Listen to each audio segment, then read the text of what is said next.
Beating the DLC for the first time at New Game Plus 7 was very fun, but it was also very long. Making the game so much harder makes the game a lot slower. So today, I'm throwing off the training weights, going back to a standard new game run, and seeing how fast I can beat all Remembrances in the base game and the DLC at the standard level. That's 26 Remembrance bosses in one setting. Will we get a first try world record again? Only one way to find out. To watch these epic speedruns live, follow us on Twitch. We find new ways to play Elden Ring all the time. Join the Patreon to support the channel directly. It's the best place to do it. Y'all seem to love that 1320 bosses run, but it took 6 months. If you really want long stuff like that, supporting the Patreon gives us the time to do it. Finally, make sure you like and subscribe. It'll help us grow at record levels. Maybe. Now let's get back to the lands between at a normal level of scaling.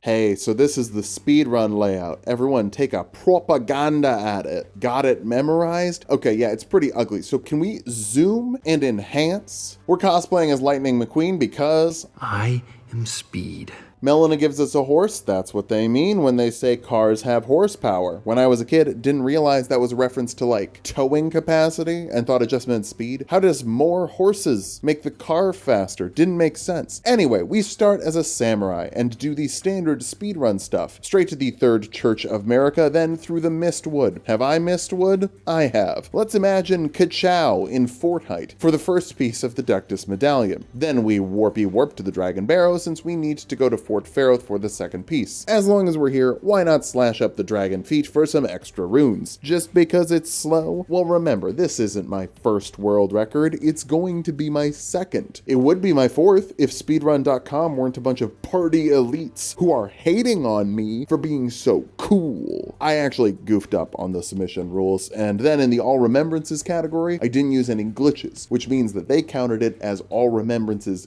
glitchless, even though All Remembrances category has no rules that say that you have to use glitches. I was simply too good and I did it without. And there's nothing in the rules that says I couldn't. It's a real Air Bud type situation. He's right. Ain't no rules said the dog can't play basketball. Really though, investing in vigor early means that we don't need rules anymore. Now let's get the Bloodhound Fang and become a member of the Bloodhound Gang. Our touch is kind of bad here. I haven't fought this guy in so long, at least not at level 30. Level 350 just kind of feels different. After a bit of Foxtrot uniform Charlie kiloing around, we do get it done without dying. It just wasn't totally fast. Hopefully the fact that I haven't played the base game for a month won't make me sloppy. Let's slap him! Back to Fort Pharaoh because, oh yeah, my whole excuse to go kill that dragon was it was close to the Ductus Medallion. Brilliant. Running up to Lernia, let's hit the warp, jump down the bridge, grab the key. You know how this goes, right? This is that Elden Ring classic gameplay. Phil, shit, you didn't grab the key. It's fine. Streamphil is just running to get the Grace by EG so we can buy Somber Stones to level up the weapon fast, and we don't have enough runes to do that. That's slow. Okay, participate in capitalism, then grab the key and do some warping to the other side of Lernia. Wow, we're already in Altus. Amazing. What is this? Some sort of run of speed? We're grabbing extra graces and golden seeds. They're sort of like the Shadow Tree fragments of the base game. Would you look at that? In only 48 minutes, we're fighting Margit. What a speedrun. He gets super washed by the Bloodhound Fang, and this isn't really new, but it's kind of interesting to feel how the base game feels after doing DLC at New Game Plus 7. It's like when Piccolo takes off the training weights. We're just so fast now. Godric next. Hit him in phase 1. Get a stance break after charging the Dragonfire in phase 2. It's like I've done it 100 times. Probably closer to 200 at this point. Up the tower elevator, get Godric's Great Rune, which isn't fast, but 40 free levels is very fast. Although I guess we're not using Intelligence, Faith, or Arcane for anything. Barely using the Mind, more like 20 free levels. But hey, that's pretty good, and should help the speed. More slow stuff for fast stuff. Dip into the abandoned cave. I dipped in, it doesn't matter. 2 clean rots at the same time? Whoa, we're looking at some sort of pro gamer over here. I mean, technically, yeah, I get paid for this. I'm a professional. Maybe I shouldn't get paid for it, but I am quite literally a pro Elden Ring gamer. And now my little tarnished will get paid a little more. Time to make some progress swatting down Membies. Raya Lucaria should be pretty fast. The dog can't handle these moves. It feels bananas to do this much damage to a boss's health bar again. Keep in mind that even before the DLC run, we were doing like New Game +3 or higher for the last 2 weeks. It's been a rough one. It's nice to have a freebie. Quit out for Moongrum. I don't want to get Katy Perried. It's Renala's world, and we're lucky to be living in it. Her sister stomped the shit out of us for hours on end, but I guess this just goes to show that casting spells is terrible. It will never be good, and it makes you worse. In the lore of the game, that's not me saying it, it's FromSoft saying it. I'm just repeating it, but FromSoft is saying it. Kill Boggart because he doesn't provide anything of value. There's nothing he provides that could have helped us with the damage in the last run. He just sucks and is bad, and killing him makes it faster to get to Volcano Manor. I gotta go fast. Grab the Somber Stones 6 and 5 in Volcano Manor Town, then go fight the Godskin Noble. It's weak to slash and bleed, been a minute since we fought it, but I have to be a real greedy dirtbag to die here. You greedy dirtbag! Second run goes a little more smoothly.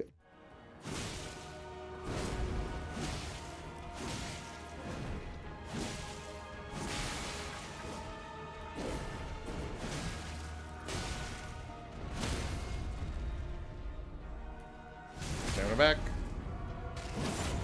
Crit. Hit. Whoa. Hit. Don't get got by this. Heal up.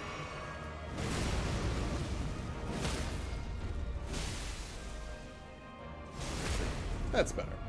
That's more what I was expecting. Honestly, could have saved some time on that last crit with just a few R1s. That would have been faster. Now, here's where I make a mistake. I didn't get the shortcut elevator. There's also a stone sword key in there that's useful for later, but more importantly, it's the path back to Rykard. Then we get fully bullied by Albernarix, grabbed when we land, punched while we heal, and pushed so we can't jump out. It sucks. We get to Somber 7, and then a quick trip to the Dragon Barrel. We can get the 8 and 9. Gotta use them. Phil, go use them. Phil, please go level up your sword. He ain't even listening. Boy, Baby Driver has aged pretty bad, huh? Good thing I'm more of a Flavors 3 fan anyway. After everything Redon did to us in NG+7, I'm very excited for old Redon. People say he's weaker because of the horrible rot afflicting him. My take? He's too focused on body blocking his horse. This is ludonarratively telling you that you're weaker when you're on your horse. If we had remembered to level up the Bloodhound Fang, I know we would have one-cycled him. No doubt.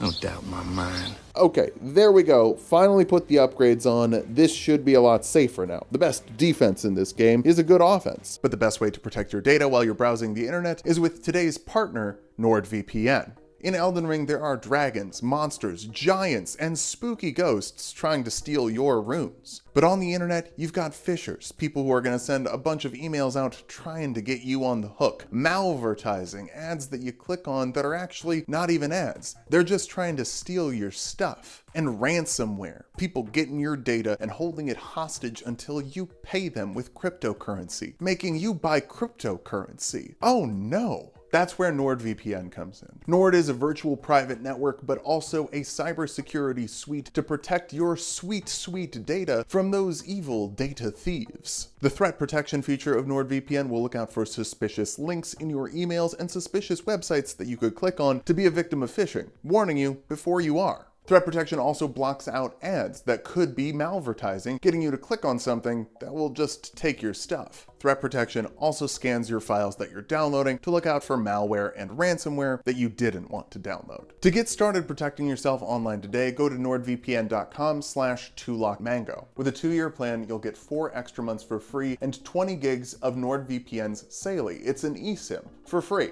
Again, that's nordvpn.com/tulokandmango for an extra 4 months on a 2-year subscription and 20 gigs of Saley eSIM for free. The internet can be almost as scary as the DLC of Elden Ring, and you know you need that cheeked up armor and vigor that NordVPN gives you. So again, that's nordvpn.com/tulokmango for an extra 4 months and 20 gigs of Saley for free. Now, let's get back to going fast.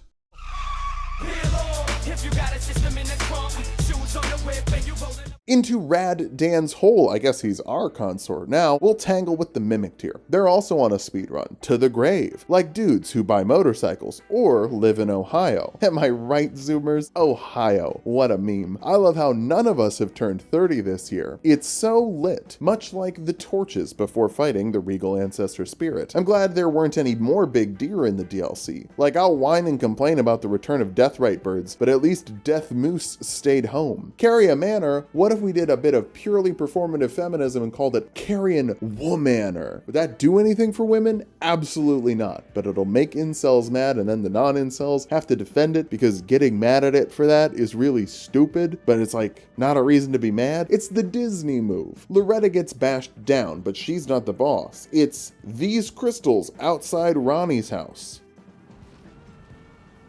Uh-oh. Well, that's not going to be good for the splits. Damn, Concort Redon has nothing on crystals outside Ronnie's house. That straight up one-shot. I didn't even know you could die here. Just a reminder, by joining the Patreon, you give me more time to watch Frasier and get great clips from Frasier. So maybe think about that as an incentive. Huh? Anyway, talk to Ronnie, then the gang, and then go up and down. It's sort of the Ymir of the base game, except you can't marry Ymir, and he doesn't give you a cool magic sword. Oh, wait, Jolan is Ronnie. She gives you a sword, and Ymir is Celibus, because you kill him. Speaking of Ymir, the incel Rivermane, he had a kid, and still gives off major incel vibes. That's some advanced levels of virginity. It's been a minute since we said hi to Phalanx Demon's Holes. Wow, what a run. We're gonna see FromSoft's first Holes boss, and their last Ring boss. What a time to be alive. With all that glovewort, we can get our Mimic tier nice and big. It's basically on the path to Astel, a required boss for all Membes, so you might as well hit the bosses with two of yourself. Bosses like Rykard, who still sucks. Not as bad as Sensiux, but yeah, I still very much dislike this fight. Worse than any of the DLC Remembrances for sure. Definitely not harder than Redon, but he commits a worse sin. This is boring. Hey, Scott Pilgrim, that's an Edgar Wright joint with a cast that aged really well. Also, the animated series is great, check it out. Lake of Rot is a stinky, gross swamp that slowly kills you. Everywhere I go, I see something that reminds me of Romina. Astel was nice enough to come down from space. Let's show him how we do it in the lands between. Welcome to Earth. My timing is so off in this fight. I am getting swatted left, right, and center. It's pretty awful. Also, a reminder that maybe I should go get some Sacred Tears. It's a 5-minute diversion, but our flasks suck. If we have to double chug to get the same value, that takes more time, and we'll get smacked as we're trying to heal. I think it's just better to take the time and invest in the heals. Remember, former world record holder here. If anyone knows what they're doing, it's me. Well, wait, no, it's probably the person who took my world record. Shit. Speaking of shit, it's the Valiant Gargoyles, who are also worse than the Remembrance bosses in the DLC. Forgot how much that poison ticks away at the health. Whoops. Honestly, worse than anything but Sensiux. This is bottom 2 for Elden Ring. At least we're in Deeproot Depths now to do Proto-Lita's Champs. At least this one counts as a boss for our metrics that I'm not paying attention to anymore. Now the tier list will be entirely vibes based. How are we gonna solve for adding new bosses in the DLC? Vibes. Bloodhound Fang makes NPCs faster because it makes everything faster. It's an accelerant like gasoline or a pot lid on a grease fire. Remember, if you have a grease fire, don't try to smother it. Use lots of water. Royal Capital Time, the Erd Tree Avatar doesn't take a lot of time. I kinda miss these guys. They're so fast and easy to beat. Kind of wish the DLC had a few more freebies, you know? Hey, the Ritual Shield Talisman, now that's a freebie. And there aren't enough great talismans on the route. This one is slightly off the route, but it's close enough that we can grab it. Godfrey Shade is a ghost, and also, I think what I wanted for the hinterlands. Saw a comment saying that they were empty because of the mass violence against the shamans, and like, yeah, I get that. I just want Shade of Marika there. Like something Marika left to make sure nobody finds out about her history. Morgott made the shades, I guess, but he's Marika's kid. It wouldn't be that weird if she did shades too, right? I'm really just kind of filling in the gaps. You know how that goes. We've done this shit so many times. We've done this shit with the Bloodhound Fang multiple times. Honestly, I kind of wanted to rush the DLC and try to use something from there, but despite all the cool weapons they added, the Bloodhound Fang just kind of clears all those. Though part of me wonders if maybe Dragon's Great Katana would be more comparable, similar size, also has bleed and presumably would get a bonus to slower bosses like Fortis Axe and Bale. Placiduous Axe, I'd guess not. He doesn't count as a dragon for the other shit that gets bonuses to dragons, despite being a Dragon Lord. Whatever. For Biden lands, this one's dedicated to fans of this area. You know that the leftists aren't asking for a new candidate because we're trying to like purity test for a pinko commie, right? Like we want a new candidate for the normies. Pretty sure that every lefty has made their peace with compromised candidates and harm reduction. We want Brandon to drop out because the normies don't like him. I will eat a real gold pickled foul foot to get Mayo Pete or Cop Mala. Run any other centrist. Please, I just want him to win. Fire Giant is one of my favorites. It's such a free fight. Slow, steady. Almost got in trouble for ignoring the balls, but then we get right back in between the knees and it's nice and clean. When I say the chain is a harder boss, I mean it. Wow. That's a shame. Ancient God of Fire embedded in the last surviving giant. 0 deaths. Super easy. Barely an inconvenience. Climbing a tiny bridge. Impossible. Death is imminent. Finally, we get some redemption against the Godskins. This is much better. We beat the Heresy Meatball before the Mimic and Bernie can finish off the Blasphemy Noodle by themselves. Then it's just a round of 3 folks bullying a Godskin. Pretty sweet. Swag Jump almost gets interrupted, but I gotta have my priorities, and we land it for the first time in a month. Feels lovely. Hey, remember how good talismans aren't really on the way? Let's use the Dragon Crest +2, I guess. It's fine, but guess what? It's worse than the better version that's by Millennium. So I usually just skip it, but it's just really close. Skip this dragon. It's actually food themed in its name. This is Ancient Dragon Fruit Sneax. That Somberstone 10 right next to it will let us max out the Bloodhound Fang for maximum untis. Also bought Redon's armor. It's bigger and healthier, and will be funny to eventually fight Big Redon as Widow Redon. Not quite enough endurance to wear the whole thing yet, so we'll just keep the samurai helmet on and the cape, and Gronk is always more of a struggle than Malekith lately, and our Mimic just gets stuck on the ledge. You doing okay over there, buddy? Phase 2 goes better. The Mimic eventually secures the bleed for the win. He's very helpful. Gideon Ofnir just gets trampled over. First try win. Wait, we died to Gideon? Oh, that sucks. He can just burst the damage out. It's not hard to die to him. It's just also really easy to kill him. Attempt 2 is more what I was expecting here. Just wash him. Let the Mimic take that counter hit. No problem. Well, not a second problem. Anyway. Godfrey time. This one can bleed on like the shade from 30 minutes ago. Apparently he can't get stance broken though. We're using a big old curved sword. The only thing I can think of is we must have hit the threshold while he was in the super armor for the stomp. Mimic gets hit with that daddy grabby. That's not fast, but it's okay. Radagon can't bleed, but Bloodhound Fang hits really hard. For some reason he stomps twice before he jumps. Weird. Whatever, no problem. Elden Beast for the first time with Torrent as an option. I forgot that for the first half of the fight. Once he pulls out the Elden Stars, I remember, and like... It was perfect. Almost like too easy to dodge some of these attacks. Huh. Maybe they should patch Torrent out. God, I am fully just baiting people to be mad at this point. I have shared my opinions too openly and too earnestly. Now y'all are just getting pure bait, and I will never clarify which is which. You'll have to have actual reading comprehension. Let's keep running over the rest of the bosses.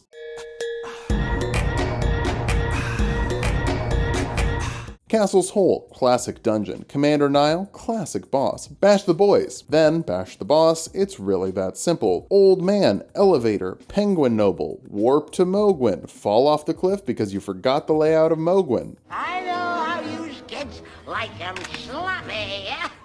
Moog with a bleed weapon is pretty free, but it's even more free when the weapon is big enough to break him down. Even with sloppy spacing, no Moog tier, and a dodge button that simply must be broken, we just run him over. Wow, the DLC must be infinitely harder if I was struggling so much there. Certainly has nothing to do with the NG+7 scaling. As many very smart people have pointed out, NG+7 doesn't apply to the DLC. Very smart people who will be proven right when we get there. Speaking of the DLC, Bale has started the Placiduous Axe fight for us by eating 2 heads. I wish he ate 2 more. It's a slow fight with a dragon who runs away from you with hitboxes that stun lock you into more hits and attacks that linger longer than a roll. It's also easier than Bale. It's just worse because the things that make it difficult make it frustrating instead of interesting. Oh hey, wish I could bail on running up that Carrion study hall for the Curse Mark of Death, but I can't. At least we get some hugs after. Fortis Axe is better than Sensi Axe because she has the common decency to die faster. If only other ancient things could have the decency to die quickly. Sensiax is who I am referring to, of course. Didn't miss the liturgical town. The Black Knife Assassin is particularly handsy today, and I don't want a 7-foot tall goth woman grabbing me in Elden Ring. Honestly, after finishing this run, because I did finish this run, by the way, I'm writing this afterwards, there's a lot more running around in the base game than there is in the DLC. I know this makes people mad, but games would be better if they were smaller. It's not bait. I really wish games were smaller. Loretta is trying to be Rilana on a horse. Their armor looks so similar, and they both have carrion sword sorceries. For some reason, they're terrible, at least the ones they use are. Magic, Glintblade, and Carrion Slicer are goated. Oh, and they finally nerfed the Ash of War Glintblade Phalanx, so I can't keep saying it's infinitely better than the spell versions. It's only much better than the spell versions. Melania is the hardest boss, and after everything we've done, after all the times we fought her, it's not that bad. Space her out, hit her, make her bleed. God, did the base game really get clowned on that hard by the DLC? Or have I just hit a point where I kind of don't feel anything anymore? Did I get good? Did getting good make me numb? Let's go to the DLC, see how that feels.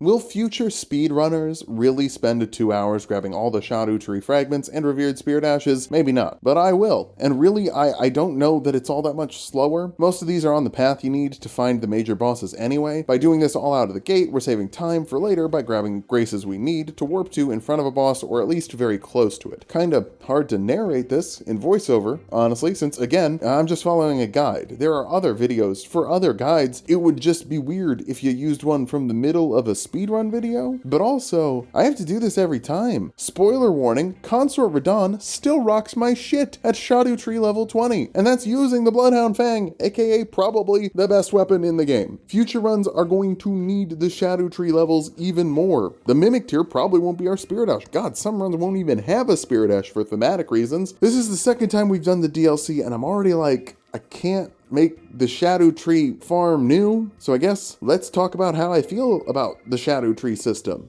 It's very good, and also, I personally hate it. So FromSoft stories are famously pretty esoteric and weird, forcing you to read every item description, examine the hilts of swords, and no, I'm just kidding, we all wait for Vati to tell us what the story is. The influx of people in chat explaining the story to me after Vati posts a video is noticeable, like how pizza restaurants do better in DC when there's an international crisis in the world. But the Shadow Tree fragments are so necessary to you not dying, and most of them come attached to a piece of Miquella lore. Like, literally a piece of Miquella, forcing you to read the story. The story of the DLC is reinforced through the harder gameplay, pushing you to interact with it and understand that Miquella is discarding pieces of himself to prepare for godhood. That's not really a subtle metaphor. Vadi's videos are great. I love how great he is at explaining literal aspects of the story, but media literacy in the year 2024 is One big pile of shit. so the symbolism is kind of lost on a lot of people. That, or some gamers are a little locked into their worldview and refuse to engage with a story that challenges it. So, let's do that here. Miquella is a child, permanently. Why is that? Like, metaphorically, story reason-wise, why? Why make a perpetual child? Well, child kings and child power people are a motif of George R.R. Martin. There are several children kings in Game of Thrones. Maybe this is a Miyazaki thing, maybe this is a George R.R. Martin thing. I just know that that's kind of a trope that Martin uses, because it's also a thing that happened historically. Sometimes kids became kings, kids became pharaohs, and it sucked, because children have a naive way of looking at the world. Miquella's solution to fix the world is, I will make everyone be nice to each other. That's childish. That's how a child would fix things. That's Mr. Beast saying he wants to be president, and he'll just get both sides of the political spectrum to agree on things and work together. What a concept! It sure would be great if we could just stop all war and make everyone happy. It's childish, it's naive, but it's also nice. It's kind, like Miquella. And he's gotta dump pieces of himself to ascend in the power structure. Pieces that you find when you need to ascend the story. Both learning the lore and also taking the pieces he thought he couldn't have in power and making yourself stronger with them. And also there's a giant hungry hippo that kills you in 2 bites. And that's pretty cool. Miquella discards almost every part of himself, including Trina, the woman he would become, and like, yeah, that's a trans thing. So is Radagon and Marika. And the game saying there is magic in this world that lets you easily and comfortably change your gender is pretty pro-trans, unambiguously. Miquella and Marika being villains isn't transphobic, especially when Miquella has to abandon that part of himself to ascend the power structure. Like, it's not nice, it's not happy, happy, but it's more saying that systems of power will oppress and cage trans people and women rather than letting them truly express themselves. Speaking of America, the DLC also gives us some more insight into her and how she was part of the shaman village that was ritualistically oppressed by the horn scent and shoved into jars. She wanted to ascend the power structure to make the world a better place and stop some genocides. That power structure instead turned her into a vessel of their will, and she committed some genocides. There's almost a parallel to Miquella's story there. Damn, it's like this story has something to say about systems of power being inherently abusive, and that changing that system from within will instead change you, corrupt your idealism, and make you do some morally questionable shit, like become a violent dictator in America's case, or straight up brainwash everyone into being nice like Miquella. A system of power will always try to gain itself more power and will skew towards authoritarianism wherever it can. And also, the Pope is a turtle. That's important too. But let's hit the real discourse button. Miquella marries Redon and they're brothers. Yuck. Yucky. I don't know this for sure, but this feels like George E. Martin. If we look over at Game of Thrones, there is a lot of family values on display, but it's a bad thing. It's pretty gross. It's something real monarchies do in the real world to maintain power for their family. This isn't something you just have to take on the old Habsburg chin. It's gross. You should feel gross about it. Miquella is really far gone at this point and doing a gross thing to ascend the power structure. Following the Game of Thrones story though, characters are generally gray shaded and not totally good, not totally evil. Jaime Lannister starts the story by shoving a kid out a window to murder him to cover up his affair with his sister. Pretty bad. Then goes through a humiliation and redemption arc and becomes a pretty good character until all that gets thrown away at the end. Yeah, the ending of Game of Thrones sucked. I'm gonna say that's not canon because I don't think George is ever gonna finish the books. So we'll just say that the HBO ruined it.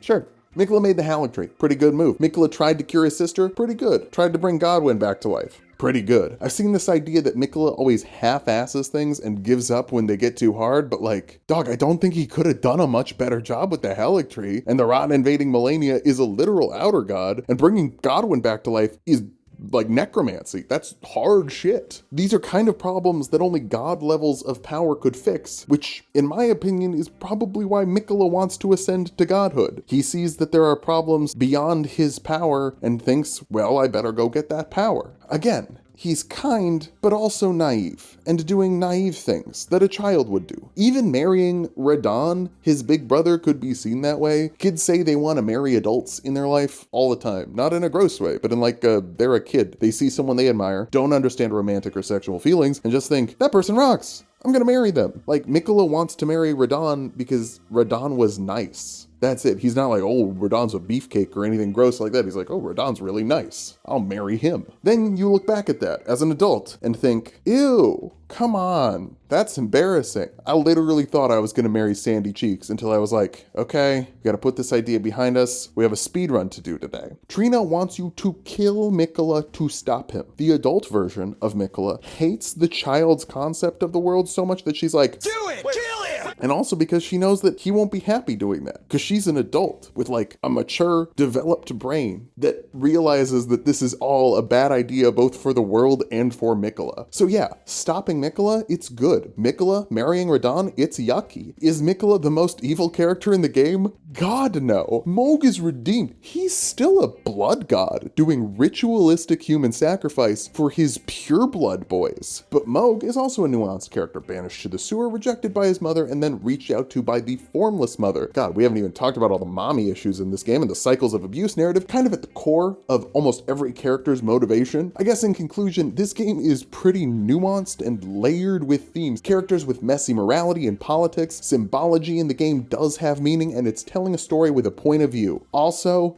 flying imp in the catacombs is funny. All this to say, the Shadow Tree system is good because it makes you engage with that story, so hopefully you actually understand it and what you're doing, even before Vati posts a video. However, I don't play the game in a normal way, and the Shadow Tree fragments add 2 hours of work to my schedule every week. I guess I can probably save time writing that section by just saying, then we got all the Shadow Tree fragments, here's the bosses we fought on the path to that, but it's still extra work specifically for me. So specifically, I don't like the Shadow Tree fragments, even though objectively I realize they're good. Subjectively, don't like them. Objectively, do like them. And then we got all the Shadow Tree fragments. Here's all the bosses we fought on the path to that. Dragon Man.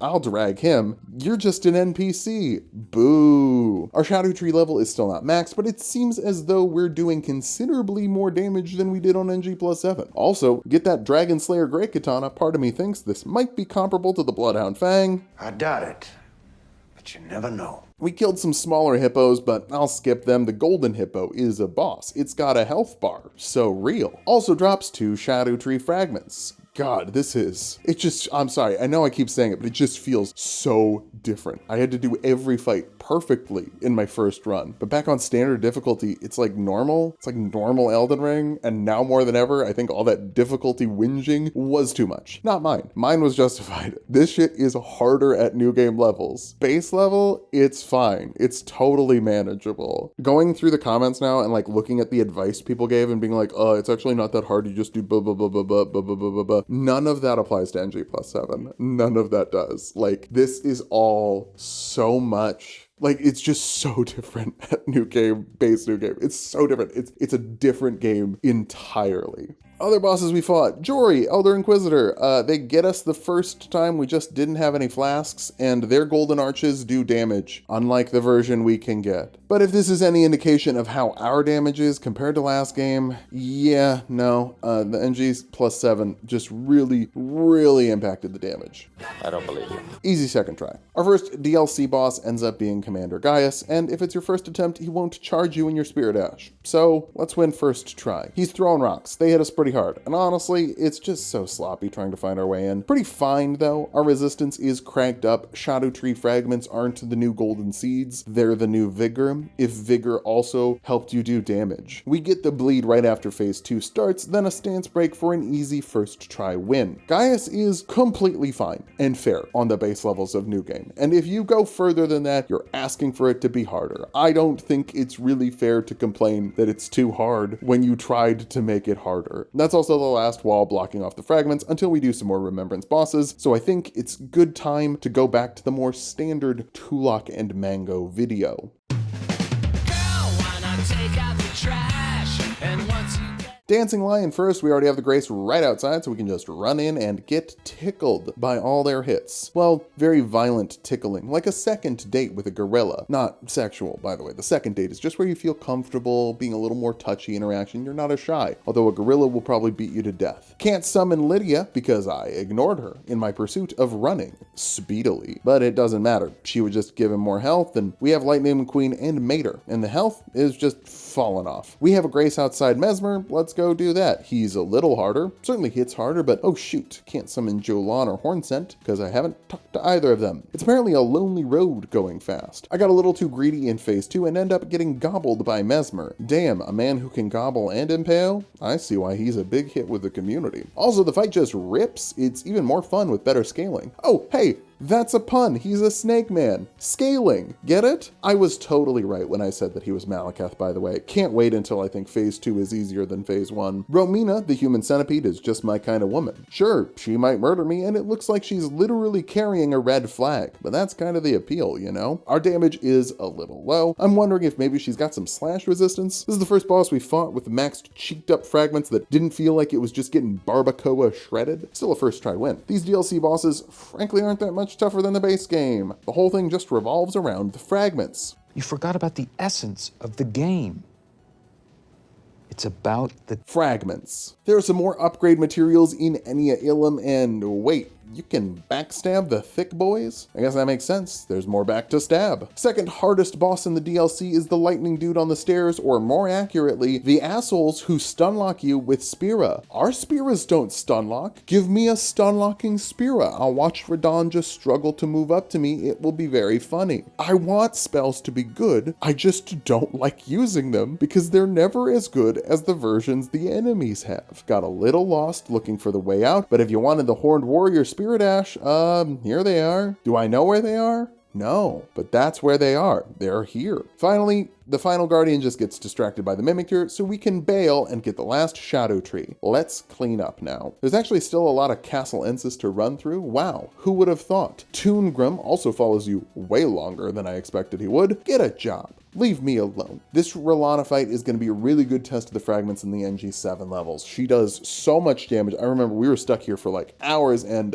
here she doesn't even get to do the double moon. Like by the time she got done with her phase transition, she's basically dead. Girl, that's why you gotta get FromSoft to make you a cutscene. You save your health, you reset your status effects. Like, I still think you're better than Renala, but at least she got a cutscene. She got 2 cutscenes. Classic baby sister favoritism. I think Rolana's younger, or Renala's younger. One of them's younger. I have no evidence for this. The Shadow Tree avatar takes so much damage from each headshot, it's absurd. Our Bloodhound Fang doesn't even have fire damage on it. We get grabbed and live. All the damage is so fair and so totally fine. In phase 3, he gets so explosive that he has to take a nap. I converted that nap into a permanent deep sleep. Remember how I said in the NG7 run that I was never gonna have an easy time against Midra again because I'd never have 60 mind on the character? Yeah, we got like 10 on this guy. Or like 15 with Godric's Great Rune. Frenzy is building up fast. I'm in danger. Not really though. Honestly, remember, best defense is a good offense. So, like the Bloodhound Gang, we get offensive. I really wish I could figure out what the goal of the Bloodhound Gang was. Were they fully dicking around? Or was there like lampooning of juvenile frat boy culture? Their lyrics are legitimately so clever sometimes. It seems like it might be a highbrow doing lowbrow thing. Like, if I get you in the loop when I make a point to be straight with you then, in lieu of the innuendo, in the end know my intent though, that's fucking Shakespearean. Who, by the way, was also a perv. Is there no muse more pure than trying to sneak a dick joke past the censors? Oh god, is that what I try to do all the time? I don't even recognize that like that's what I'm trying to do. I just think it's funny to make cum and fart jokes.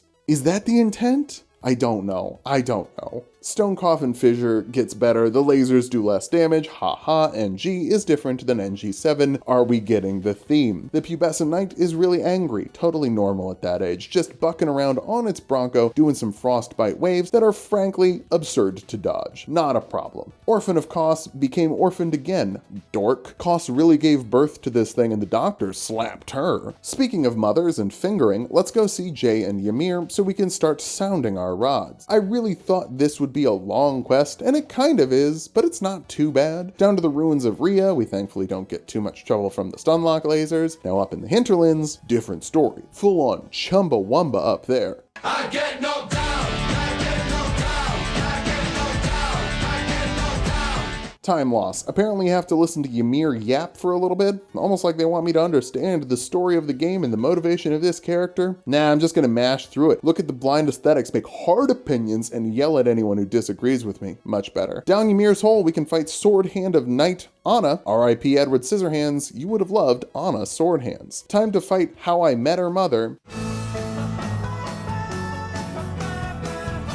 of Fingers. Mother of Fingers. More mother stuff, huh? Wonder if that has anything to do with the game's themes. Oh well, let's just hit it with a sword until it dies. Okay, need to clarify something. I know you can get Thalia and Ansbach for the Lita fight. I get that. When I said I wanted a recruitment campaign for Redon, I meant more than 2 people. In the first Redon fight, you can summon Alex, Blythe, Tragoth, Lionel, Theralina, Okina, Jaren, 7 people, maybe more, maybe I forgot someone, but like you could summon 7 people and you don't have to do any side quests. I am saying give me a side quest where I can recruit people and get like a whole crew. That's what I would like. Also, by the way, we don't have to fight Lydia this time or Hornsent because we didn't talk to them. So if anything, it's not a recruiting war. Like you doing more helps out Lita, which kind of makes me not want to talk to Lydia or Hornsent in the future, which is weak because I really like Lydia. I don't like Hornsent, but I like Lydia. Before fighting Redon, I'm going to spend our extra runes buying some rune arcs because I think he might still be pretty hard.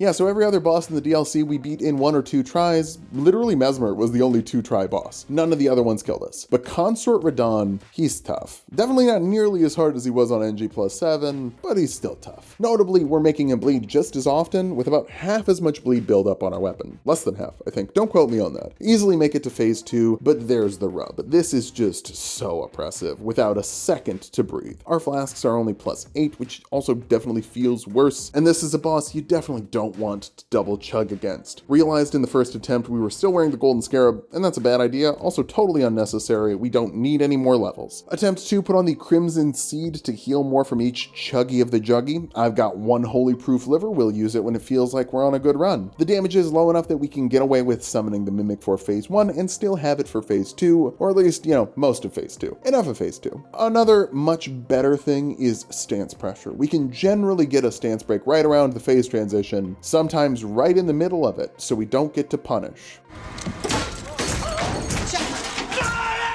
That's upsetting. We get grabbed. It's a pretty major time loss. Boy, hope we're still doing okay on our world record pace. Surely a loss or 2 won't be disqualifying. What, do speedrunners have to be perfect or something? The fact is, I'm still learning this fight, and so is everyone else. Like, it's really hard. But everyone thought first Redon was too hard too, and then they nerfed him, and they shouldn't have. There are a few times where I get greedy, trying to get the kill with the bleed right at the end. Eventually I realize it's probably better to just charge through that nuke, then put the block up and get some hits off. Especially because that'll get us a stance break to land as long as we didn't get robbed by the phase transition. Eventually I decided we need to go grab some buffs. First, Blood Flame Blade. Blood Flame Blade sucks. It's 45 extra bleed buildup, and it can never go beyond 45 buildup in 2 seconds. But it stacks on top of the innate bleed, so it's slightly better. And we were pretty close to winning, so maybe a little extra will push us over the top. Then, a sweater, because it was cold. True speedrun tech. If you're cold, take the time to go get a sweater. But also, grab the golden braid talisman for more holy resistance. Then just get back in there, champ. You got this. NG versus NG+7. Oh, it's night and day different. It's night and day different. Yeah. Husky with the 7-stream streak, let's go. Okay, maybe I don't. Well, my controller was dying, so time to get serious. He starts with some Lion's Claws, a nice move to punish, and then he goes for the meteors that hit everything in a 20-mile radius as he jumps up. Neat. Then, the coolest shit ever happens during the phase transition. He starts the nuke, and we stun lock him out of it, then get the crit iframes to avoid the nuke hitbox. Simply too good. I don't even care if I win this time. That's an emotional victory. And then I find out I was one-handing this whole attempt. I'm fighting him with one hand tied behind my back. Another nuke, another punish window. Kinda. We can just block it. One more bleed proc will do it, but we are out of flasks and Ansbach is picking clovers in left field. Then we died. So close to the win. So close to the win that Ansbach gets us the win afterwards. Doesn't matter if you win by a foot or a mile, or in this case, -3 feet. Still counts. I'm so damn cool that I decide we're adding another boss to this speedrun. It's not a remembrance, but I know for a fact that I am so far ahead of the world record pace, we can do a victory lap. Built different, as the kids are saying. To add another level to it, let's add an NPC quest for poops and grins. The Mimic and I take on the Jagged Peak Drake. Honestly, the hardest part of the fight is figuring out which dragon we have to hit. Once we do that, I can just stick to the toes and swing away. Easy win. Now Egon will join us up at the top, but what if I tested out one more thing? We can easily grab the upgrade materials for the Dragon Hunter's Great Katana. It does extra damage to dragons. Bale is a dragon. Oh, yeah. It's all coming together. Go in, quit out, go back in, so we can summon Egon and unleash Dragon Hunter energy. Incorrectly. Yeah, I didn't do that right. You gotta charge it, and we have no FP left, so whoops. Doesn't matter though, we still do so much damage, it doesn't get out of the phase 2 transition. I got so excited about managing to pull it off, I forgot to check the splits. We won in 9 hours and 4 minutes, which as far as I know, that's a world record. Except, there's a small issue here. So this was recorded on July 12th. And at that time, there was no category on speedrun.com, including DLC remembrance bosses, meaning that everything we just did doesn't even matter. We can't submit it. There's no category, but in my heart, we won. Why not? If there's no rule book with which to judge, we're the first ones to do it. Maybe. And maybe we didn't have to do it all in one day. Maybe the first day I had a tummy ache and had to keep leaving stream to poop. That's fine. Speedruns can be messy, but also the whole purpose of this was to see how fast I could go through the DLC, to gauge the amount of extra effort it will take to make the videos every week. And it turns out it's a lot more. Our last speedrun was 3 hours and 47 minutes, meaning the DLC added about 6 hours, more like 5.5. Obviously, we can get better at some things, but Redon only took like 30 minutes. It's just all the extra running around. The Shadow Tree fragments specifically are going to make the DLC runs in future videos a lot more time consuming. Like 5.5 hours of work just to do the run. Not even counting the extra time it's gonna take to do the scripts or for Corey to edit. I'll be honest, I still don't know what we're gonna do, but let's not end the video on a bummer. Until proven otherwise, I'm gonna say I'm the world record holder once again, specifically in the console section of all Remembrances glitchless. Sure,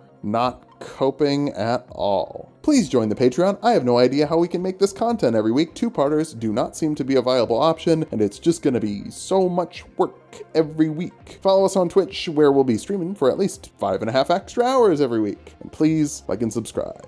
The videos do better, maybe we can take longer to make them.